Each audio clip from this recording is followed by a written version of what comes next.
સૌના માનીતા લોકલાડીલા ગુજરાતના પનોતા પુત્ર ભારતીય જનતા પાર્ટીના રાષ્ટ્રીય અધ્યક્ષ શ્રી અમિતભાઈ શાહ આપણી વચ્ચે ઉપસ્થિત છે। તેમને આપણે વિનંતી કરીશું આપણને સૌને સંબોધિત કરે।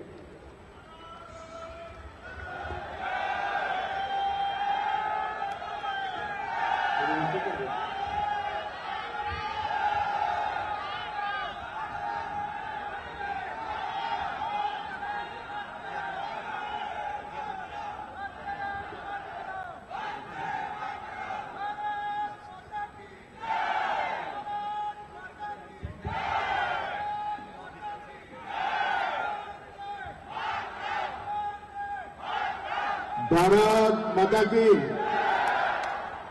जरा जोर थी भारत माता की जय नो विरोध करवावाळा सुधी अवाज पहुंचे ए रीते बोलो।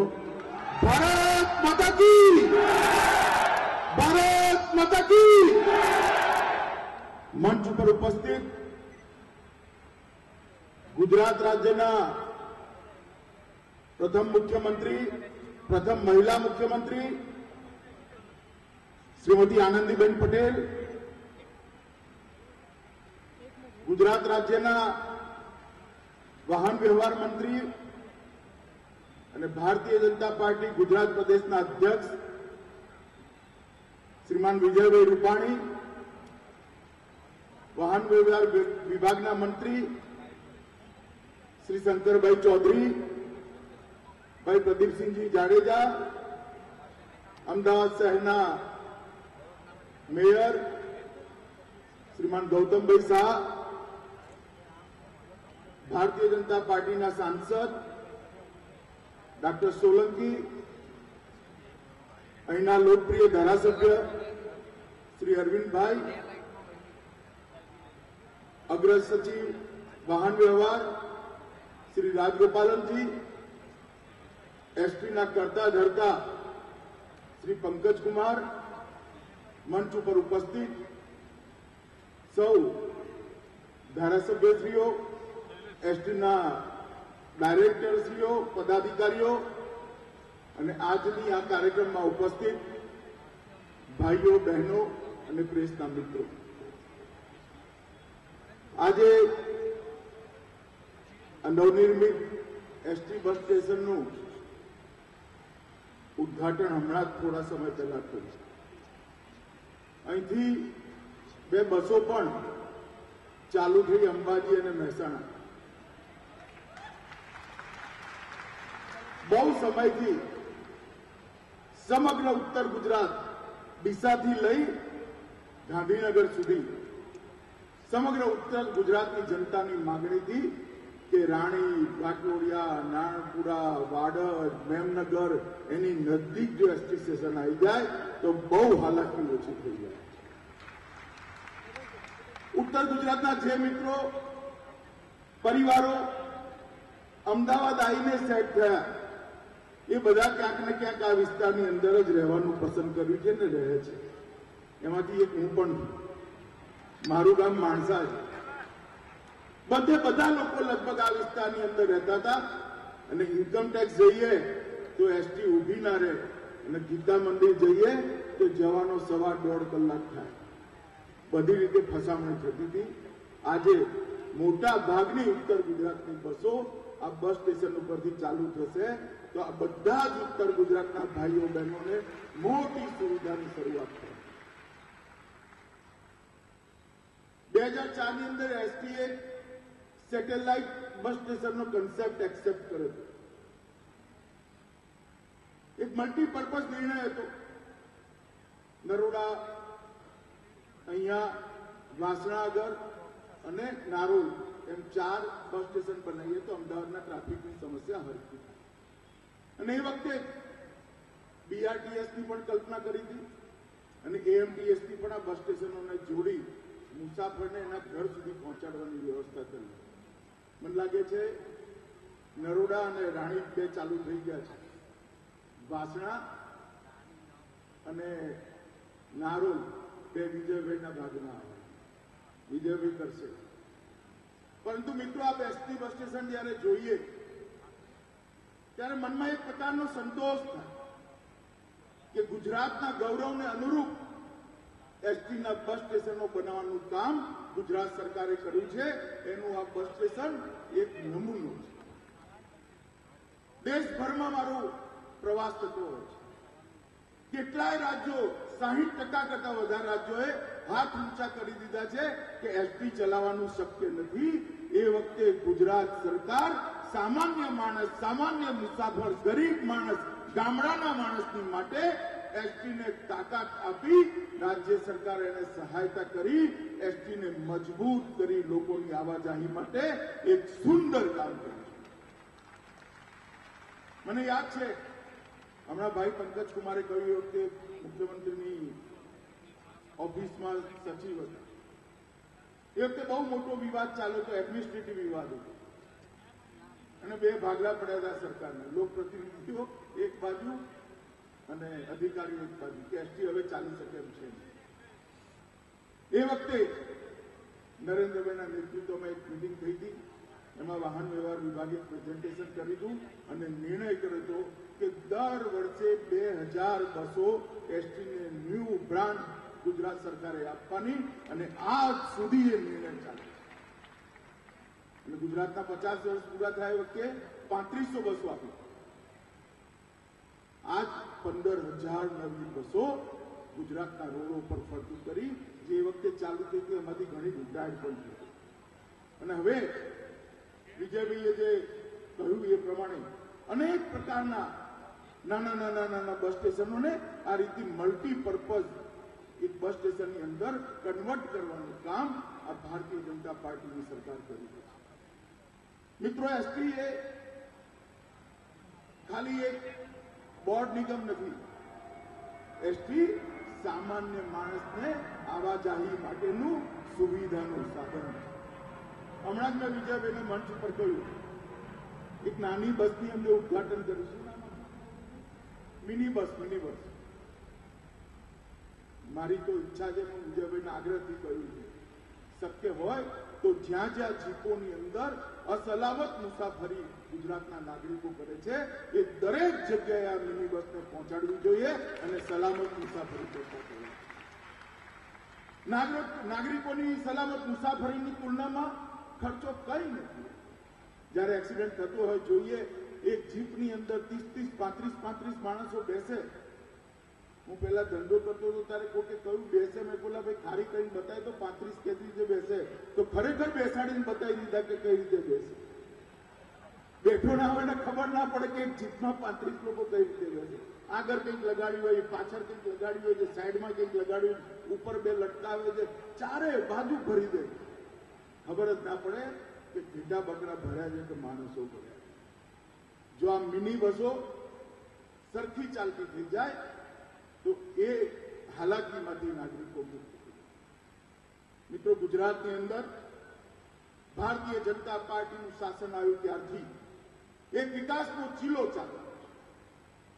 એક નવી પદ્ધતિ ઊભી કરી અને આજે પદ્ધતિને સમગ્ર દેશ અને દુનિયામાં યશ મળ્યો છે. એ ગુજરાત મોડલના નામથી પ્રખ્યાત છે. લોકતાંત્રિક વ્યવસ્થામાં સરકારના પદો, મંત્રીપદ, મુખ્યમંત્રી પદ એ કોઈ મોજ કરવાનું સાધન નથી. લોકોની સેવા કરવા માટેનો અહર્નિશ પ્રયાસ કરવાની એક જગ્યા છે. એ પ્રકારની એક વ્યવસ્થા, સંસ્કૃતિ આ ભારતીય જનતા પાર્ટીની સરકારે ઊભી કરી અને એનું પરિણામ છે. એનું પરિણામ દેખાય છે. અહીંયા જ ગુજરાત છે. ગામડાનો માણસ સાંજે 6 વાગ્યા પહેલા ખાવાનું પસંદ કરી લેતો હતો, કારણ કે 6 વાગ્યા પછી લાઇટ જ નથી. સાંજે હાથ થાળીમાં પડે કે જમીન પર પડે એની ખબર જ નથી.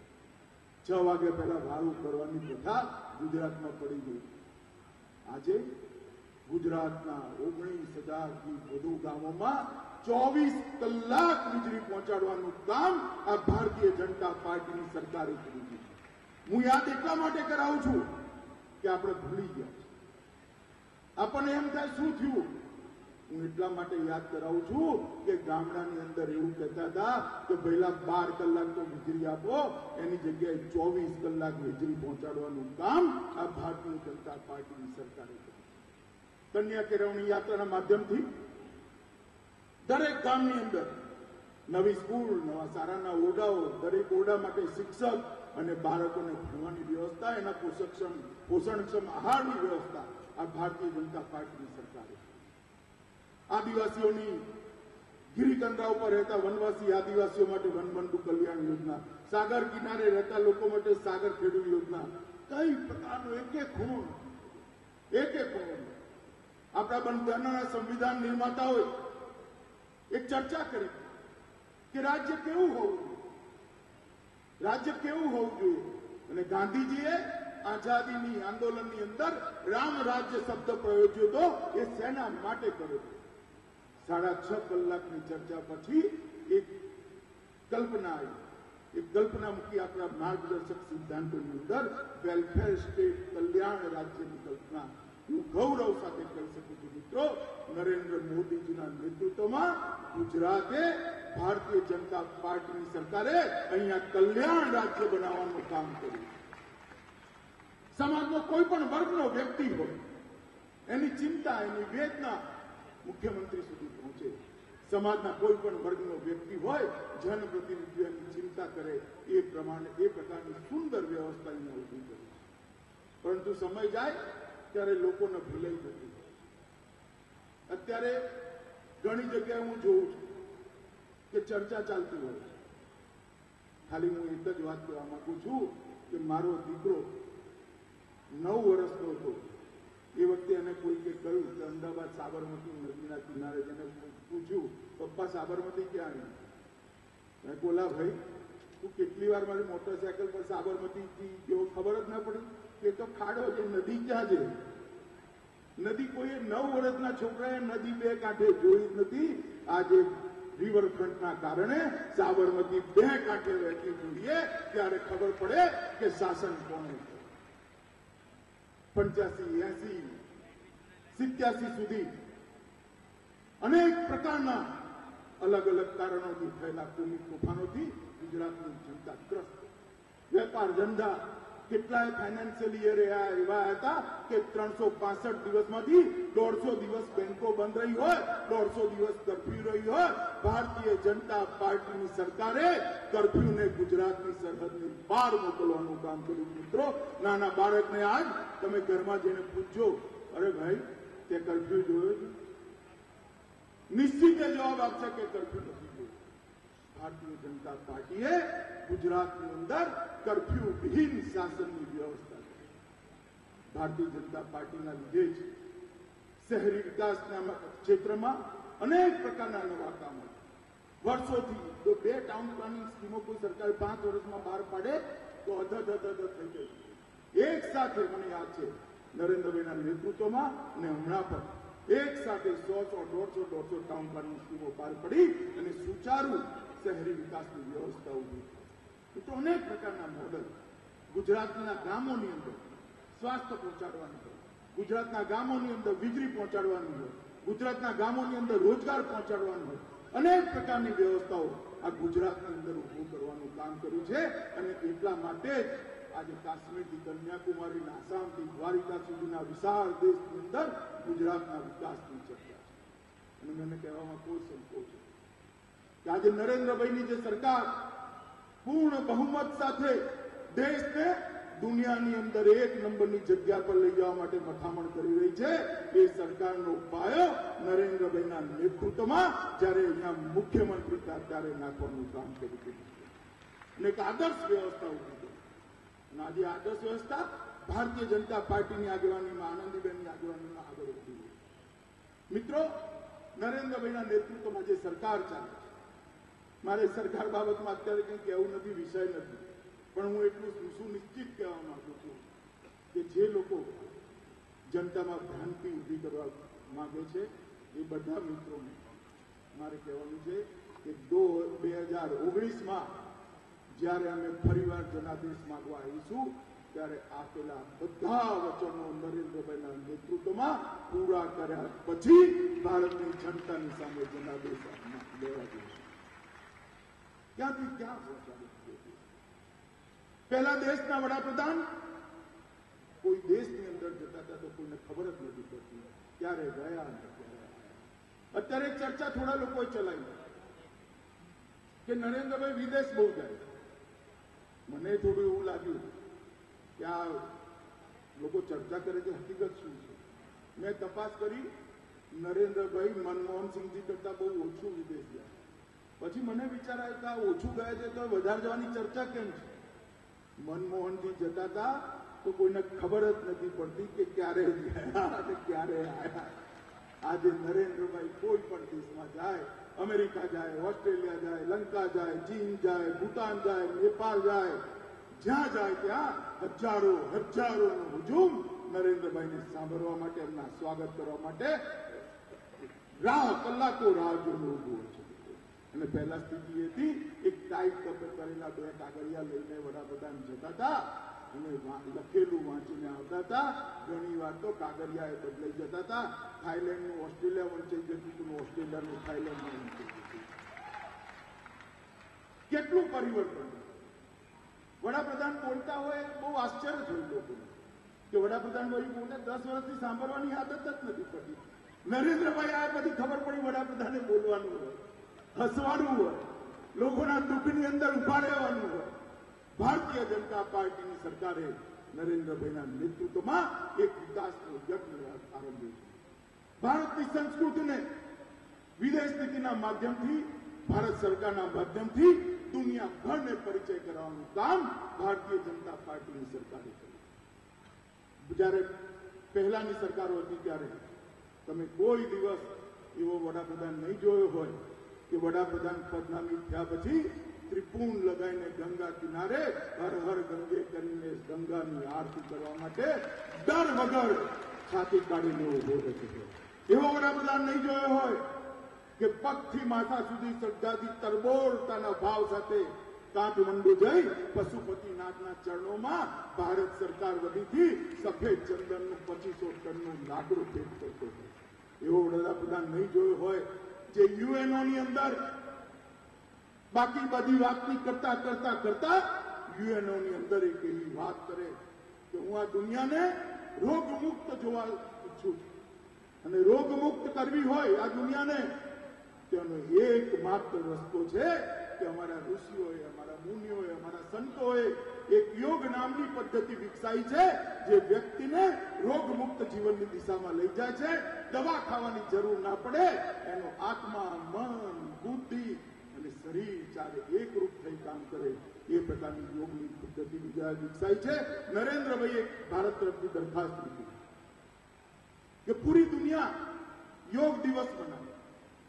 અને મિત્રો, તમને આશ્ચર્ય લાગશે, 2 જ મહિનામાં 175 દેશો એના માટે સહમતિ દર્શાવી અને 21 જૂન આંતરરાષ્ટ્રીય યોગ દિન તરીકે પૂરી દુનિયા આજે ભારતની સંસ્કૃતિનો ધ્વજ દુનિયાની અંદર ફહેરાવવાનું કામ નરેન્દ્રભાઈ.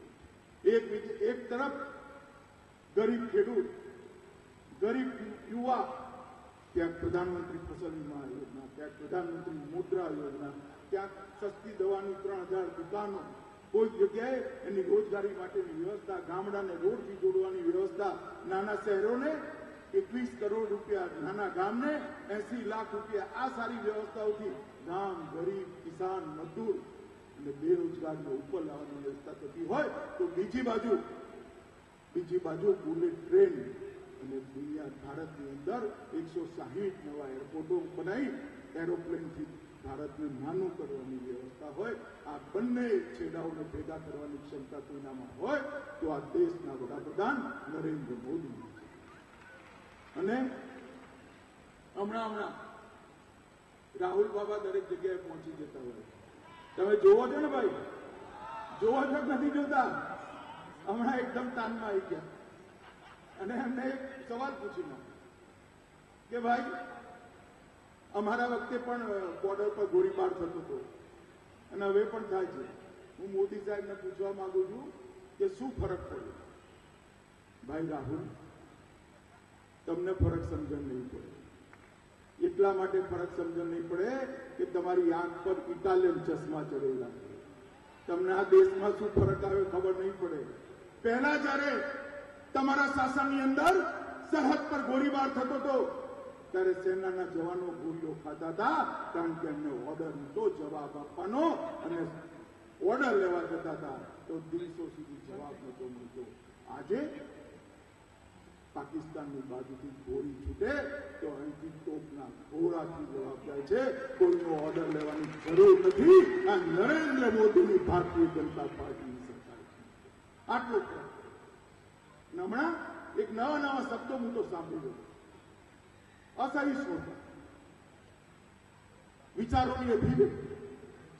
વિચારોની અભિવ્યક્તિની વ્યાખ્યા શું છે? વિચારોની અભિવ્યક્તિમાં ભારતીય જનતા પાર્ટી અતૂટ શ્રદ્ધા ધરાવે છે. સૌથી વધારે જો કોઈની દેશની અંદર આઝાદી પછી ટીકા થઈ હોય તો અમારા નેતા નરેન્દ્ર મોદીની ટીકા થઈ છે. યાદ કરો, 10 વર્ષ સુધી શું કહેવાનું બાકી રાખી દઉં, પણ અમે એક શબ્દ અમારા નેતાની ટીકા થઈ, અમારી સરકારની ટીકા થાય, કશું નથી બોલતા. પણ જો વિચારોની અભિવ્યક્તિના નામે કોઈ દેશ વિરોધી નારા લગાવવાની વાત કરે તો એ ભારતીય જનતા પાર્ટીનો કાર્યકર્તા ક્યારેય સમજે. કોઈ જેએનયુમાં જઈ એવું ભાષણ કરે, કોઈ જેએનયુમાં જઈ કોંગ્રેસ પાર્ટીના ઉપાધ્યક્ષ એવું ભાષણ કરે કે ભારત તેરે ટુકડે હોંગે ઇન્શાલ્લાહ ઇન્શાલ્લાહ, આ વિચારોની અભિવ્યક્તિ છે. કોઈ એવું ભાષણ કરે કે લડકે લગે કશ્મીર, આ વિચારોની અભિવ્યક્તિ છે. ભારત તેરે ટુકડે હોંગે લડકે લેંગે કશ્મીર, अब जल तेरे कातिल जिंदा है हम शर्मिंदा है, આ વિચારોની અભિવ્યક્તિ છે. રાહુલભાઈ, જરા દેશનો ઇતિહાસ વાંચો. આ દેશના ટુકડા કરવા થતા પહેલા આ દેશના કરોડો ભારતીય જનતા પાર્ટીના કાર્યકર્તાઓ જાન આપવા માટે તૈયાર છે. એ પ્રકારની અમારી ભારતીય જનતા. કોઈ કોંગ્રેસી નેતા ભગતસિંહની સરખામણી કનૈયા જોડે કરી. કનૈયા અને ભગતસિંહ બે સરખા છે. મને તો ખબર નથી પડતી આમને શું થઈ ગયું છે. હમણાં રાહુલ ગાંધીએ કહ્યું સંસદની અંદર, સાવરકર આપકે હે, સાવરકર આપકે હે. અરે રાહુલ ગાંધી, તમને ખબર નથી આ સાવરકર કોણ? પૂરા દેશની અંદર એકમાત્ર ક્રાંતિકારી, એકમાત્ર દેશભક્ત એવો છે જેની આગળ કોઈ ખિતાબ સરકારે નથી લગાડ્યો. એની આગળ વીર સાવરકરનું બિરુદ આ દેશના કરોડો લોકોએ પોતાની જાતે આપી દીધું. અને એના કારણો જે રાહુલ ગાંધી તમને ખબર ના હોય તો હું તો કહી દઉં. વીર સાવરકરને વીર એટલા માટે આ દેશની જનતા કહે છે કે પૂરા આઝાદીના ઇતિહાસમાં એકમાત્ર વ્યક્તિ એવી છે જેને 2 જન્મટીપની સજા એક જીવનની અંદર 17 વર્ષ સુધી કાલા પાણીની જેલની અંદર, કોલુના બેલની અંદર, બળદની જગ્યાએ ઘાણીની અંદર જોડાઈ રોજ 500 ગ્રામ તેલ કાઢવાનો આ માણસ હસતા હસતા કરતો હતો. અને ભારત માતાની જયના નારાની સાથે 17 વર્ષ બળદની જગ્યાએ ઘાણીની અંદર જોડાવાનું કામ કર્યું. એક પરિવારમાંથી 2 ભાઈઓ એક જ જેલમાં રહે અને 12 વર્ષ સુધી એકબીજાનું મોઢું ના જોવે એ પ્રકારનું જીવન જીવ્યા છે. ભર સમુદ્રની અંદર 12-15 કિલોમીટર દૂર દરિયામાં ખાબકી દેશ માટે લડવા માટે લાલાયિત થયેલો આ સાવરકર આજે તમે એને વિવાદમાં નાખવા માંગો છો? રાહુલ ગાંધી, તમે થોડો ઇતિહાસ સમજો, દેશના આઝાદીના ઇતિહાસને સમજો. અને એના કારણે જ્યાં નથી સમજતા એમાં જ 400માંથી 44 થઈ ગયા છે. અને હજી એ નહીં સમજો તો ખબર નથી 44 થી નીચે શું થશે. મિત્રો, મારે લાંબી વાત નથી કરવી. આજે ઓસ્ટ્રેલિયા ભારતની મેચ પણ છે, જોવાની છે ને. હમણાં અહીંયા ચાલુ કરવાના છે, ઉતાવળ ના કરતા. મિત્રો, ગુજરાતની અંદર ભારતીય જનતા પાર્ટીની સરકાર જે તન્મયતાથી, જે આયોજિત રીતે અને જે લગનથી વિકાસને આગળ વધારી રહી છે, એના માટે હું આનંદીબેન અને એમની સમગ્ર ટીમને હૃદયપૂર્વક અભિનંદન આપું છું. અને આજે ઉત્તર ગુજરાતના સમગ્ર ભાઈઓ બહેનો માટે એક સુંદર વ્યવસ્થા અહીંયા થઈ છે. ઘણી હાલાકી ઓછી થવાની છે. આ માધ્યમથી વિજયભાઈ રૂપાણી અને શંકરભાઈ અને એસટીની આખી ટીમને પણ હું હૃદયપૂર્વક અભિનંદન આપી મારી વાત પૂરી કરું છું. ભારત માતા કી, જરા જોરથી બોલજો. ભારત માતા કી, ભારત માતા કી. વંદે માતરમ.